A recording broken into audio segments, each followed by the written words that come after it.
Hello student, हम पढ़ रहे थे पोल्ट्री। क्या पढ़ रहे थे हम पढ़ रहे थे पोल्ट्री कीपिंग, और इसके हमने 3 पार्ट पीछे पढ़ लिए। आज हम इसका पार्ट नंबर 4 पढ़ते हैं, और पार्ट नंबर जो 4 है उसमें हम डिजीजेज पढ़ेंगे। क्या पढ़ेंगे भाई?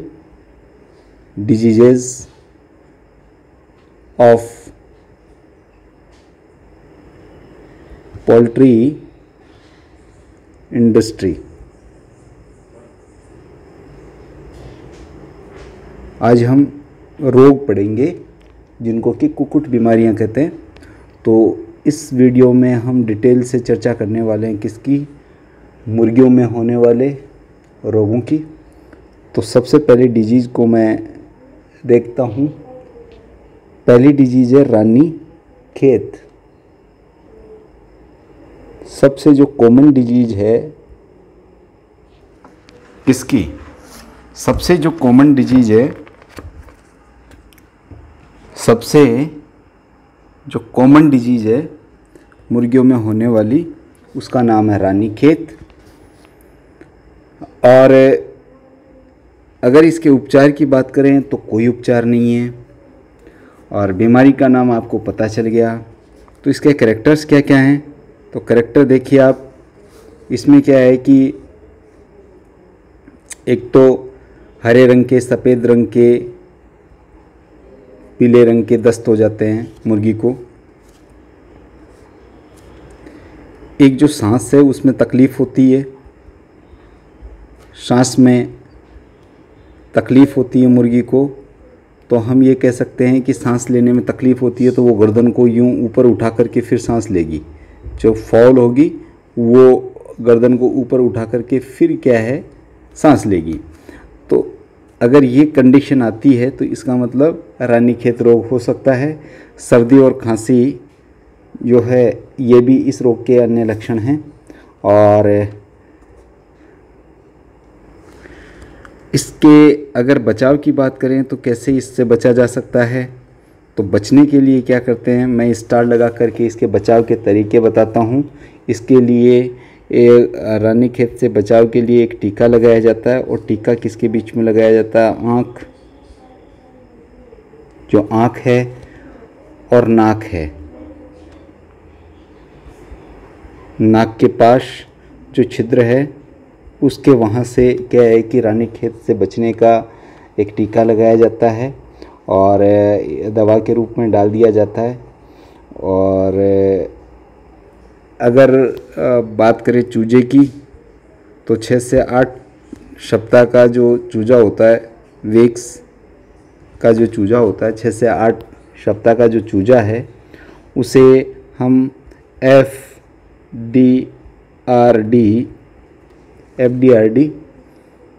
जो वैक्सीन है यानी टीका है, ये लगा देते हैं। तो इससे रानीखेत से बचाव किया जा सकता है। दूसरे रोग की अगर बात करें तो वो है पॉक्स या चेचक। ये भी मुर्गियों में होने वाला एक रोग है। इसमें क्या होता है कि इसका करैक्टर अगर हम देखें तो जो कलगी होती है उसकी कलंगी, और एक जो होती है उसकी ठुड्डी, यहाँ पर क्या है कि इसके करैक्टर्स दिखाई देते हैं। और यहाँ पर क्या बन जाते हैं, इनके ऊपर पपड़ी बन जाती है।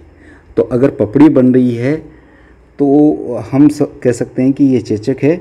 और पपड़ी को हटा करके हम क्या करते हैं, उपचार के लिए इस पपड़ी को हम यहाँ से हटा देते हैं, और हटाकर इसके ऊपर हम क्या करते हैं, इसके ऊपर या तो डेटॉल से सफाई करते हैं, या जो सेवलॉन आता है उससे इसकी सफाई कर देते हैं, सेवलॉन इनसे सफाई कर देते हैं। तो या फिर सेवलॉन की जगह हम सिल्वर नाइट्रेट के घोल को भी काम में ले सकते हैं, और इसके द्वारा भी उपचार कर सकते हैं। तो ये उपचार का तरीका हो गया इसका।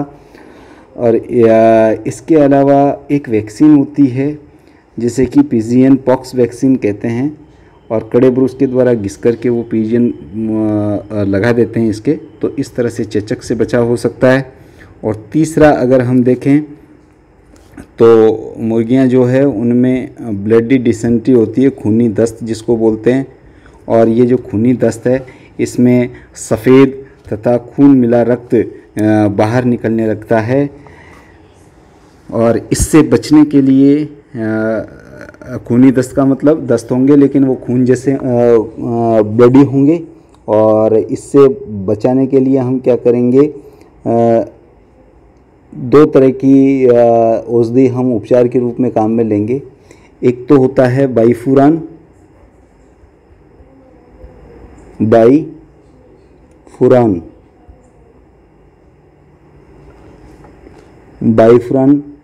टैबलेट, एक तो ये यूज़ करते हैं, और उसको क्या करते हैं हम पानी में मिला करके मुर्गियों को 7 दिन तक देते रहते हैं। तो उससे क्या है कि खूनी दस्त से फ़ायदा मिलता है।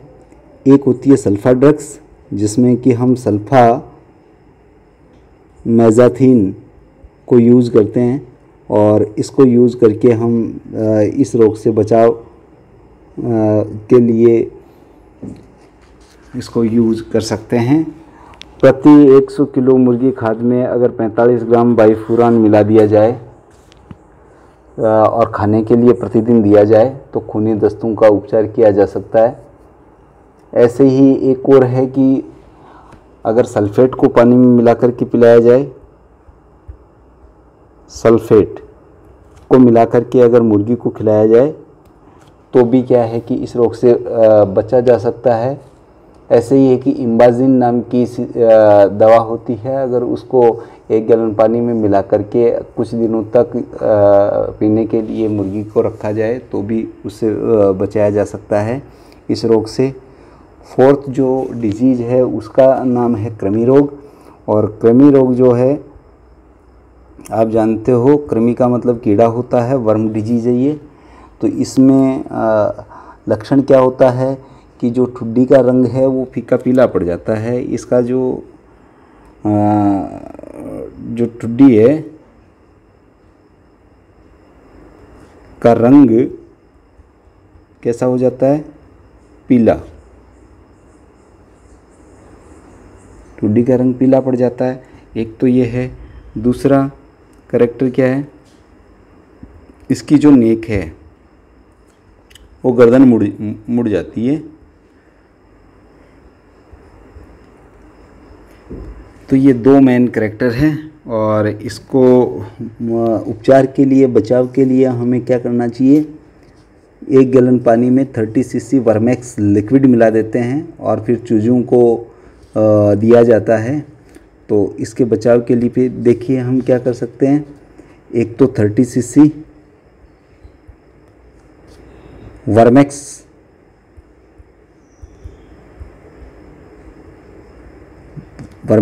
जो तरल है उसको यूज किया जाता है, और दूसरा जो है पिप्राजिन, क्या चीज़, पिप्राजिन, इसका इस्तेमाल किया जाता है जो कि मुर्गी को कृमि रोग से बचाता है। और तीसरा यहाँ हम देखते हैं फेनोथाइजीन।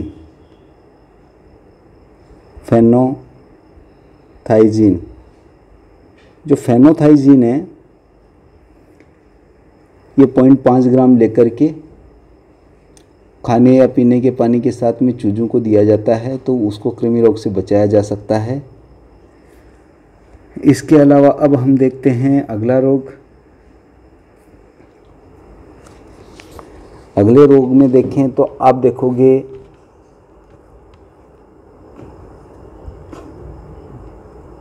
टिक रोग, और टिक का मतलब होता है चिंचड़ी से होने वाला रोग। जो चिंचड़ियाँ होती है,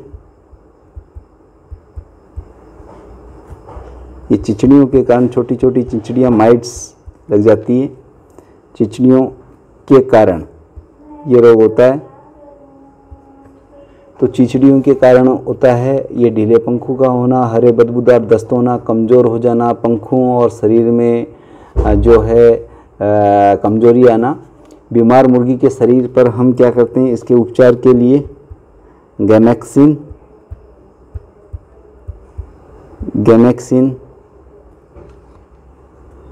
जो पाउडर है, गैमेक्सिन पाउडर का छिड़काव। पहला तो ये करते हैं कि जो मुर्गियां बीमार है और जिसके अंदर चिंचिड़िया लग गई है तो उसके शरीर पर गैमेक्सिन पाउडर का छिड़काव करते हैं। और नहीं तो फिर हम क्या करते हैं, इनको हटाने के लिए 1 भाग मेलाथिन का लेते हैं, मेलाथिन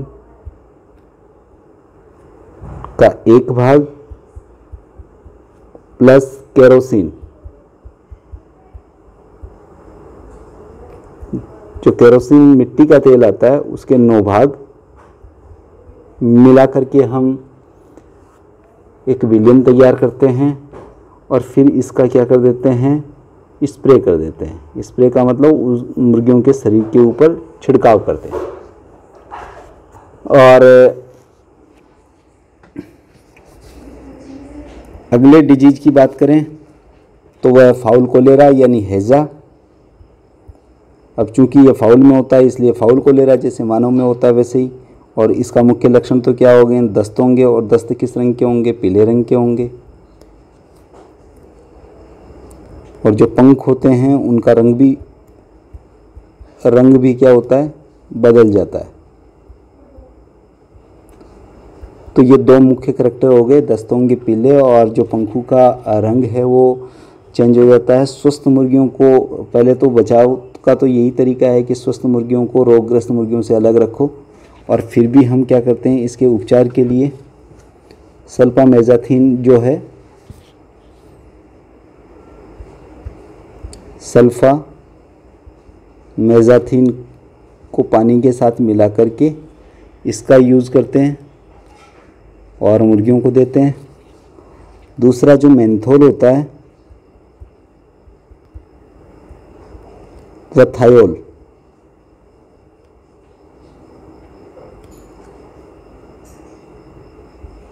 मेंथोल और थाइमोल, इन दोनों को बराबर मिला करके पानी के साथ में मिला देते हैं और फिर इस पानी का यूज हम इस बीमारी को दूर करने के लिए करते हैं।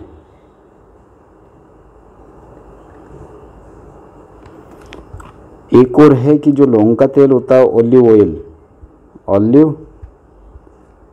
ऑयल, उसका इस्तेमाल भी किस रोग के उपचार में किया जा सकता है, फाउल कोलेरा के उपचार में किया जा सकता है। और एक जो अंतिम रोग है इसमें, वो कौन सा है, वो है कैनाबलिज्म।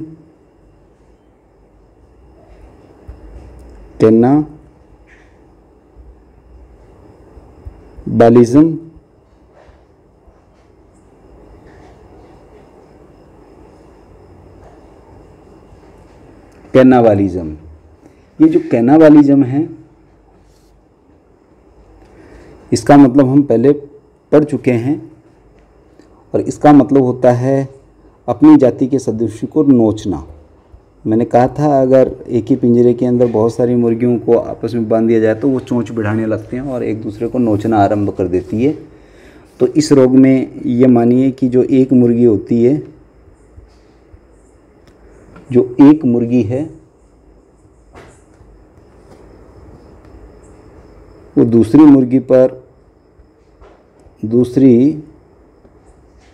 मुर्गी पर क्या करती है, आक्रमण करती है। कौन से वाली, पहली वाली दूसरी पे कर सकती है या दूसरी वाली पहली। और इससे क्या है कि अंततः मुर्गी, उनमें से कोई ना कोई मुर्गी मृत्यु को प्राप्त हो जाती है। तो ये बीमारी क्यों होती है, पहली बात तो इसका कारण एक तो यह है कि एक साथ झुंड में रखना, एक साथ मुर्गियों को रखने पर ये बीमारी होती है। एक साथ एक ही पिंजरे में बहुत सारी मुर्गियों को अगर रख दिया जाता है तो उसकी वजह से ये हो सकती है। और दूसरा जो है, ये बीमारी नमक की कमी हो जाती है। नमक की कमी अगर मुर्गी के शरीर में है तो ये दो मुख्य रीज़न हैं जिसकी वजह से क्या है कि ये बीमारी होती है। अब अगर हम बात करें कि इससे बचाव के लिए क्या उपाय कारगर हो सकते हैं, तो इसके लिए क्या है कि जो भोजन दिया जाता है, उपचार देखिए, उपचार में हम क्या करें, जो मुर्गी को भोजन दिया जाएगा, जो भोजन होगा उसके साथ नमक मिलाएंगे। तो जो उसका आहार होगा उसके साथ नमक मिलाएंगे। इस नमक के साथ साथ में खनिज मिश्रण मिलाएंगे, मिनरल मिक्सचर, 3 चीज़ें हो गई। उसके अलावा मंडिफ ओरियोपेक प्लस मंडिफ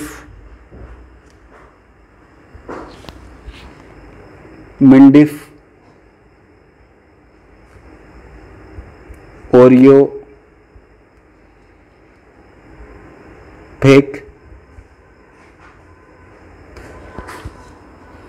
मंडिफ ओरियोपेक, इन सब को मिला करके, यानी इन सारी चीज़ों को हम मिला देते हैं और मिला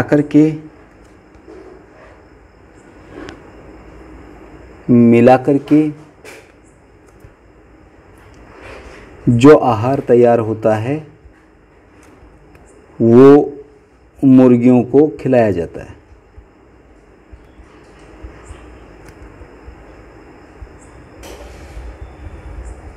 इससे क्या है, इससे जो कैनाबिलिज्म की बीमारी है वो दूर हो सकती है। इसी के साथ हम यहाँ पर एक चीज़ और देखते हैं, इसका क्या कोई बचाव भी है? तो बचाव है। बचाव के रूप में हम क्या करेंगे? बचाव के रूप में हम करेंगे एक साथ एक घर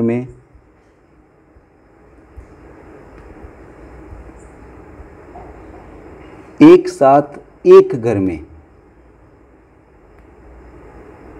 अधिक संख्या में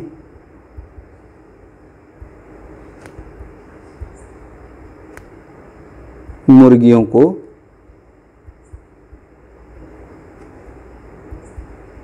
न रखना, यह है इसके बचाव का तरीका। यानी एक साथ एक घर में बहुत ज़्यादा संख्या में मुर्गियों को हम ना रखें तो कैनाबिलिज्म जो होता है, या मैं कहूँ कि अपनी ही जाति के प्राणियों को नोचना वाली जो बीमारी है, उससे बचा जा सकता है। तो आज हमने मुर्गियों में कुक्कुट इंडस्ट्री से या कुक्कुट जो पालन है उससे होने वाले जो प्रमुख रोग थे वो देखे, रानीखेत और चेचक, उसके बाद में खूनी दस्त देखा, फिर कृमि रोग देखा, फिर टिक यानी चिंचड़ियों से होने वाला, जिसका कि इलाज हम गैमेक्सिन पाउडर का छिड़काव करते हैं या मेलाथियन का 1 भाग और केरोसिन तेल के 9 भाग लेकर के स्प्रे कर देते हैं उसके शरीर पे वो। और एक हैजा में जो पीले प्रकार के दस्त हो जाते हैं और पंखों का रंग बदलने लगता है, तो उससे बचाव के लिए ऑलिव ऑयल या सल्फा मेजाथीन या मेंथोल थायोमोल आदि को पानी में मिला करके इस रोग का उपचार किया जाता है। एक अंतिम जो डिजीज़ हमने देखी फाउल में होने वाली, वो थी कैनाबिलिज्म। और कैनाबिलिज्म ये का मतलब होता है अपनी ही जाति के सदस्यों को अन्य सदस्यों के शरीर को नोचना, अर्थात वो चोंच आपस में टकराते हैं और इस दौरान कुछ मुर्गियों के अंग है क्षतिग्रस्त हो जाते हैं। और कई बार तो क्या है कि आपस में ये कैनाबिज़म जब इनमें चलता है तो ऐसी कंडीशन में इनकी मृत्यु भी हो जाती है। जब दो मुर्गियां आपस में लड़ेगी तो एक मुर्गी मर जाएगी। और ऐसा कारण जो है वो क्यों होता है, क्योंकि अगर मुर्गियों के शरीर में नमक की कमी हो जाए या फिर उनको एक साथ एक ही पिंजरे में बहुत अधिक संख्या में रखा जाए तो ऐसी कंडीशन में ये कैनाबिज़म जो नोचने वाली प्रॉब्लम है वो आ जाती है। और इसके उपचार के लिए हमने देखा कि भोजन, नमक और खनिज मिक्सचर और मंडे फॉरियो पैक को मिला करके आहार की दाने बना करके, गोलियां बना करके मुर्गियों को खिलाया जाता है, जिससे कि उसको बचाया जा सकता है। तो ये कुछ प्रमुख बीमारियां थी मुर्गियों में होने वाली। अब हम अगला जो टॉपिक है पोल्ट्री कीपिंग का पार्ट नंबर 5 में पढ़ेंगे। और पार्ट नंबर जो 5 होगा हमारा वो होगा वर्मी कल्चर। और वर्मी कल्चर के साथ में इस यूनिट को हम कंप्लीट करेंगे। तो ठीक है, हम वर्मी कल्चर को अगले वीडियो में स्टडी करेंगे। जब तक आप अपनी जो स्टडी है वो कैरी ऑन रखिए और अगले वीडियो में वर्मी कल्चर को पढ़िए और देखिए। Thank you for watching.